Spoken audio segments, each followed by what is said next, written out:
Scenic Orange County.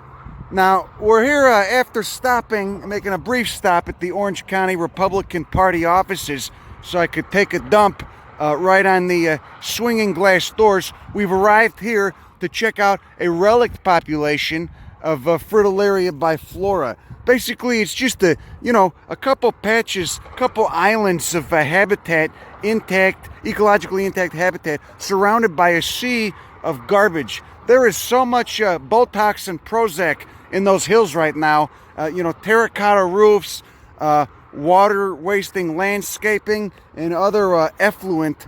But there are some native remnants of the original ecology here. And Fritillaria biflora is by no means an uncommon fritillary, but it is very beautiful.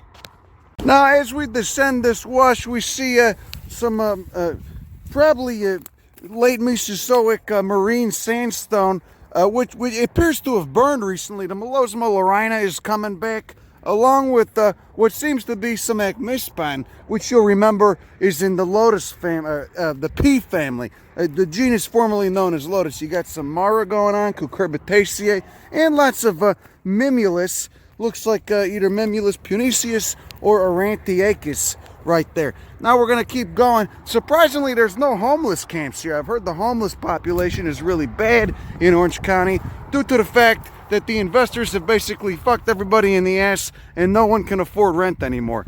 But that's certainly the case up in Oakland, but I have not seen it here in Newport Beach. Now, you could see what impact some of the non-native invasive grasses, which is basically everything here that you're looking at, have had on the original flora. The only thing being native, of course, are those tiny little yellow Amsynchias right there, these guys, and this native Cylindropuntia.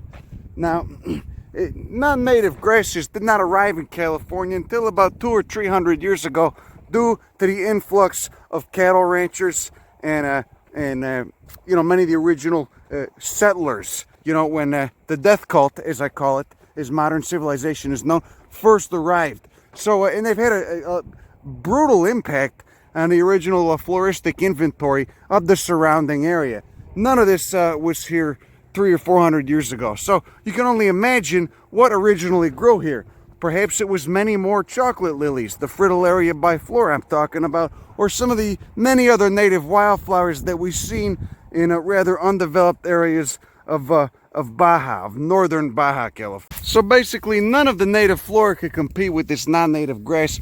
And the especially tragic thing is that people who grow up here, who have not seen or had not read about, or don't know anything about botany or native flora, would never know that this is completely non-natural.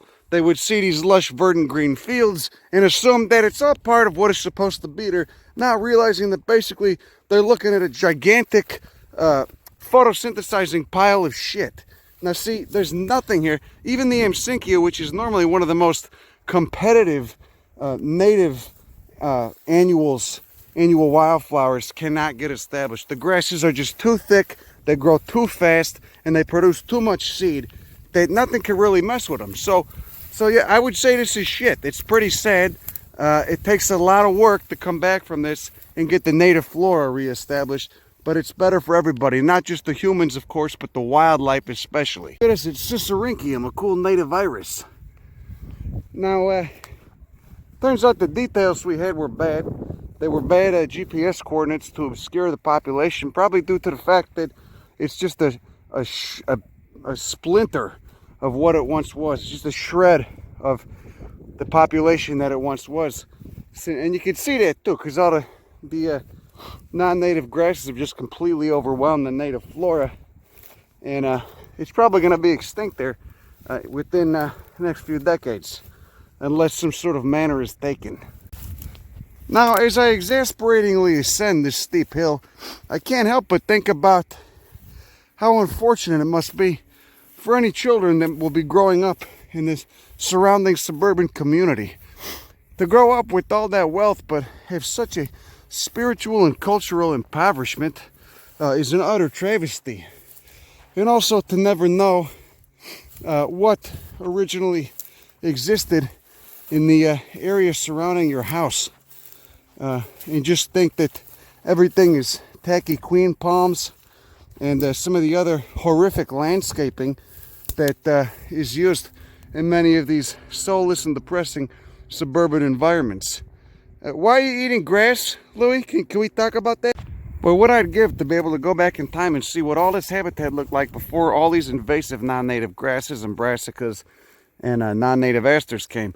It probably looked like a bunch of a sparse smattering of bunch grasses, forbs, and annuals with a healthy cryptobiotic soil crust on there. And all that's completely destroyed now and is never coming back, at least not without management. And even then, it'd be a constant war against reinvasion by the non-native.